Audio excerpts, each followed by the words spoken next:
Welcome to Democracy Now!, democracynow.org, the War and Peace Report. I'm Amy Goodman. The Palestinian death toll in Gaza has topped 1,800 as the Israeli offensive enters its 28th day. On Sunday, at least 10 people died when Israel shelled another United Nations school sheltering Palestinian civilians. The United States has called the attack disgraceful. UN Secretary General Ban Ki-moon called it a moral outrage and a criminal act. It was the 7th UN school hit since Israel's offensive began. The UN is warning of a rapidly unfolding health crisis in Gaza as large parts of the territory remain without power or running water, and well over 300,000 are displaced. The UN's top humanitarian official for the occupied territories, James Rawley, warned of an outbreak of waterborne diseases. Have essential services, water, sanitation, and electricity that are hardly functioning at all. We have the recipe here for a health disaster, and we are beginning, the health professionals, talking about diseases that we have not seen in the Gaza Strip for decades. I'm talking about typhoid, cholera, and other waterborne diseases that could well break out given the overall health disastrous situation that we see now. Over 200 Palestinians have been killed since a 72-hour ceasefire collapsed Friday. Over the weekend, the Israeli government admitted a soldier it had reported as captured had actually been killed in battle. Israel had used the reported capture to accuse Hamas of breaking the ceasefire that was to take effect Friday morning. Hamas never confirmed the soldier's capture and said he was likely killed in fighting before the ceasefire took effect. Israel killed well over 100 people in a heavy bombardment of Rafah following its claim of the soldier's capture. 63 Israeli soldiers and 3 civilians in Israel have now been killed in the past 4 weeks. Earlier today, Israel announced a unilateral 7-hour truce in most of the Gaza Strip except Rafah. Palestinians have already accused Israel of breaking its own ceasefire by launching a bomb attack that killed an 8-year-old girl and wounded 29 other people in the Shati refugee camp. Thousands of people rallied outside the White House Saturday in protest of U.S. backing for the Israeli assault on Gaza. Some called it the largest rally for Palestinian rights ever held in the United States. For my country. You know? I want to hope to see my country free one day. I want to stop the massacre in Gaza. As an American, we're all complicit because our tax money goes to fund some of the military techniques and weapons that are being used to murder innocent civilians. So it's devastating, it's infuriating, feeling a little bit frustrated with the government, and hopefully we can make it a little bit of change. You know, we've been writing to Congress, writing to the President, writing to Secretary Kerry, trying to make that change. But I think progress is slow, but we're hopeful. We'll go to Gaza City and Jerusalem after headlines. President Obama's raised the prospect of new executive action on immigration after Congress failed to send him legislation before the summer recess.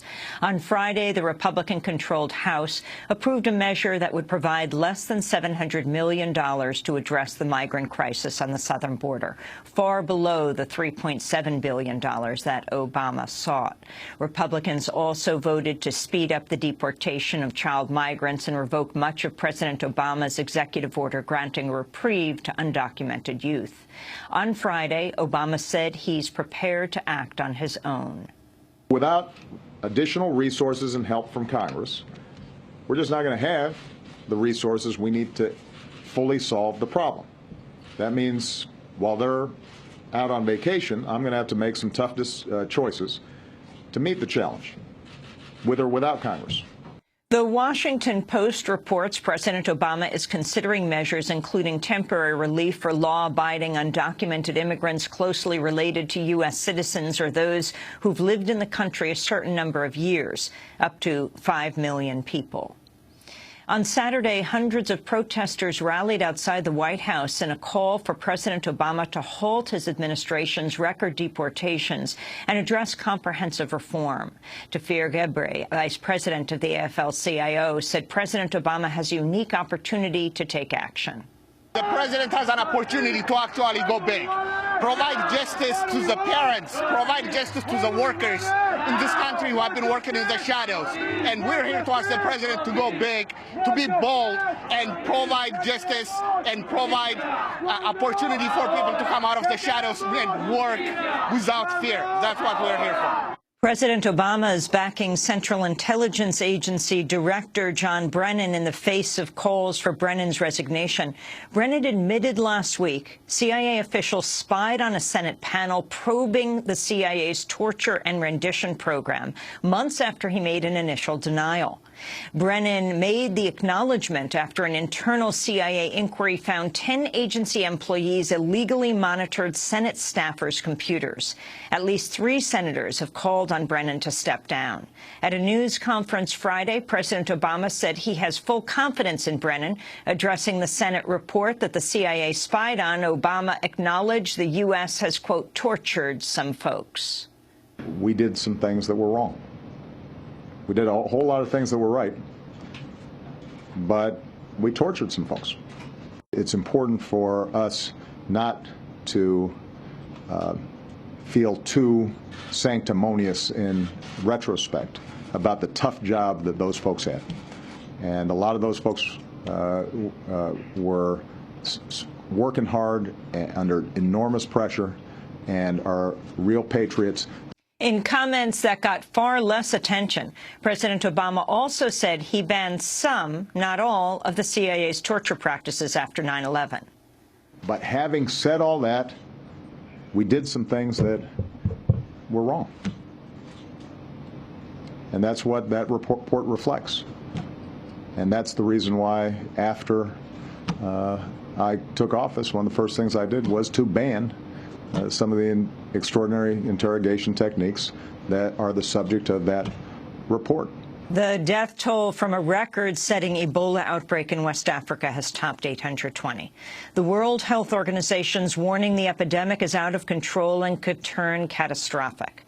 But at a summit meeting on Friday, WHO Director Margaret Chan said leaders of the 3 most affected countries, Guinea, Liberia, and Sierra Leone, have agreed on a $100 million plan to contain the virus.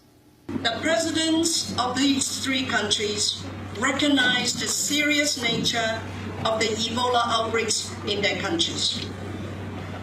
They are determined to take extraordinary measures to stop Ebola in their countries.